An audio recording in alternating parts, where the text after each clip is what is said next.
Hello बच्चों, नमस्कार। जय हिंद, वंदे मातरम। स्वागत है आपका अपने यूट्यूब चैनल देव हिंदी क्लास में। कैसे हैं सभी? उम्मीद है सभी स्वस्थ होंगे, सभी मस्त होंगे। और इसी आशा और कामना के साथ आइए चलते हैं आज अपनी अगली क्लास पर। और आज हमारी क्लास का जो टॉपिक है वो है महाप्राण। क्या है? आज हम पढ़ेंगे महाप्राण। इससे पिछली क्लास में हमने पढ़ा था अल्प प्राण।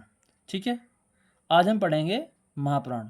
उम्मीद है आपने अल्प प्राण की जो क्लास है वो देखी होगी और आपको समझ आई होगी। ठीक है, आज हम महाप्राण को समझेंगे। तो सबसे पहले महाप्राण कौन कौन से वर्ण होते हैं, क्यों इनको महाप्राण कहा जाता है, आज सबसे पहले हम वो पढ़ेंगे। ठीक है, तो सबसे पहले महाप्राण वर्णों को जानने के लिए, व्यंजनों को जानने के लिए हम पढ़ेंगे परिभाषा, क्योंकि परिभाषा बहुत ज़रूरी है। तो देखिए, यहाँ मैंने परिभाषित किया है कि महाप्राण ऐसे व्यंजन होते हैं जिनमें वायु की मात्रा अधिक होती है, अर्थात जिनमें ज़्यादा जोर लगाना पड़ता है, बोलने में अधिक जोर लगाना पड़ता है, वो होते हैं महाप्राण। ठीक है, अब कौन कौन से होते हैं ये महाप्राण? देखिए, पिछली कक्षा में जो अल्पप्राण पढ़े थे हमने, उसमें भी मैंने आपको बताया था कि ये वर्ग पर आधारित है। इससे अलग जो वर्ण है वो अलग की बात है, लेकिन पहले हम वर्गों को ही जानेंगे। तो सबसे पहले अल्पप्राण या महाप्राण या सघोष या अघोष जानने के लिए हमें जो हमारी वर्णमाला है उसमें जो आपको 5 वर्ग बताए हैं उन वर्गों को याद रखना है। ठीक है, और उन वर्गों को कैसे रखना है कि कौन से वर्ग में कौन कौन से वर्ण हैं, वो सारी बातें याद रखनी है। तो अल्पप्राण में हमने आपको बताया था कि पहला, तीसरा और पांचवा ये वर्ण जो है हमारे क्या है, अल्पप्राण है। अब जो बचते हैं यानी कि दूसरा और चौथा वर्ण, प्रत्येक वर्ग का दूसरा और चौथा वर्ण जो है वो महाप्राण होते हैं। ठीक है, तो देखिए ये 5 वर्ग हैं। कै वर्ग का दूसरा, ख और घ। ठीक है, ऐसी च वर्ग का है, ऐसी ट वर्ग का है, ऐसी तय वर्ग का है और पै वर्ग के, यानी कि ये दूसरे और चौथे वर्ण हैं, पांचों के पांचों वर्ग के।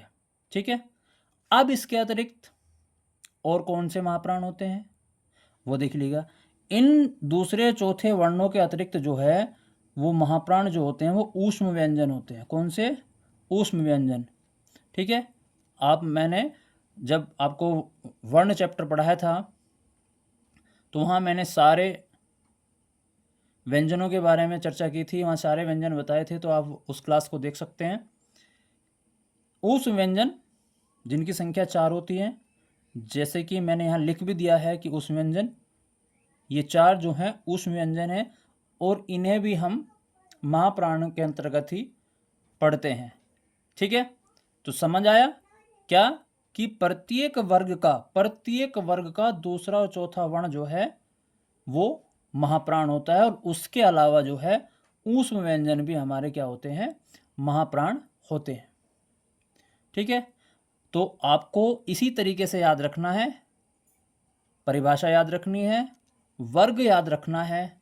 अगर हम वर्ग याद रखेंगे तो आपको आसानी रहेगी कि कैसे हम पहचान सकते हैं कि कौन सा वर्ण महाप्राण है और कौन सा वर्ण अल्पप्राण है। वो कैसे पता लगेगा? जब हम वर्ग को याद कर लेंगे।